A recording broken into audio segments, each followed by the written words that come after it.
Hey everyone, it's Will McReynolds here. I'm going to show you guys how to make some cool custom interfaces, or how to design a custom interface for your campaigns that are nice and simple to follow. So most of my tutorials on here will show you how to do stuff like this, where we'll have the custom HTML interface to start off with. That's in one of my other tutorials.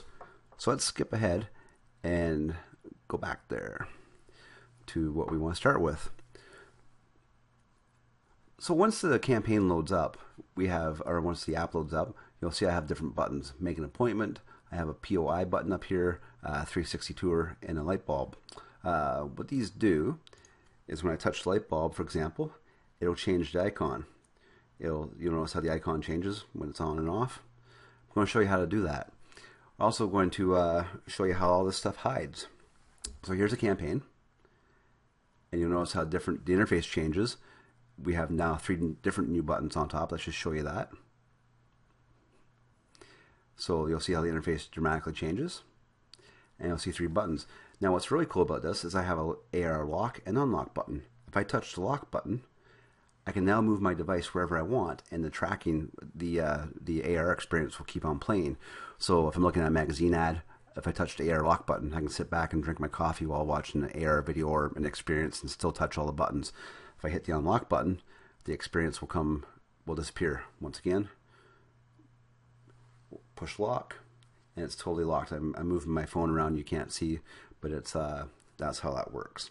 Now the screenshot button, if I touch it, you'll notice that all 3 buttons disappear, and it comes up without anything else in the interface.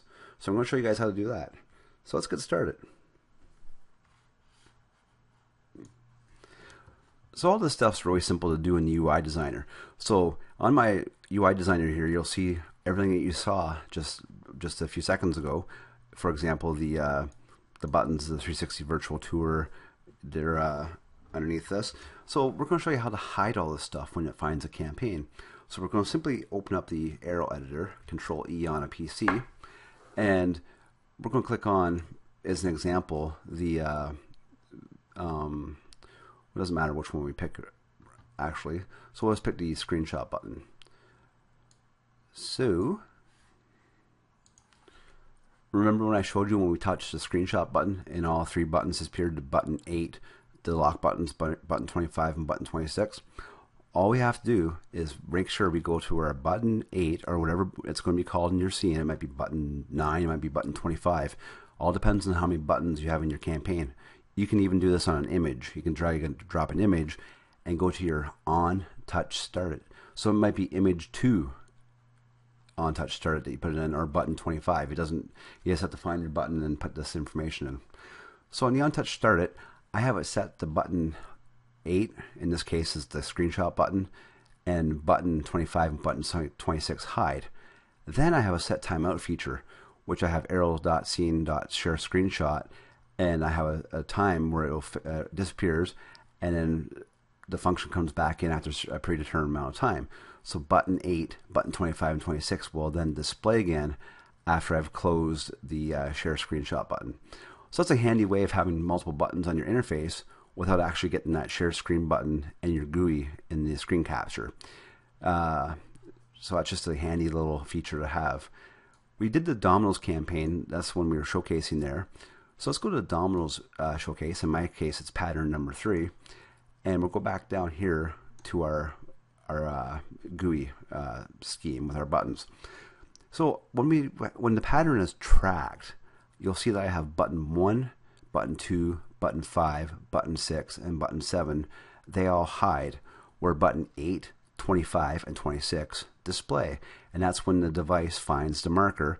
The whole GUI will disappear. So button 1, 2, 4, button 5 will disappear, whereas the screenshot and the lock and unlock buttons will reappear. When the tracking's lost, button 1, 2, 5, and 7 will show again, they'll display, and button 8, 25, and 26 will then hide. So that's how that works. Literally, it's that simple to have your GUI hide when it's a marker. It's just done right in here on tracked and on tracking lost. It's that simple. The very last thing I can show you is the flashlight feature. So button 7, we have arrow untouched start it, we have arrow scene, start torch, and we have button 7 hide and button 6 display, where that means basically when we touch button 7, we want button 7 itself to hide and button 6 to show in its place, and vice versa.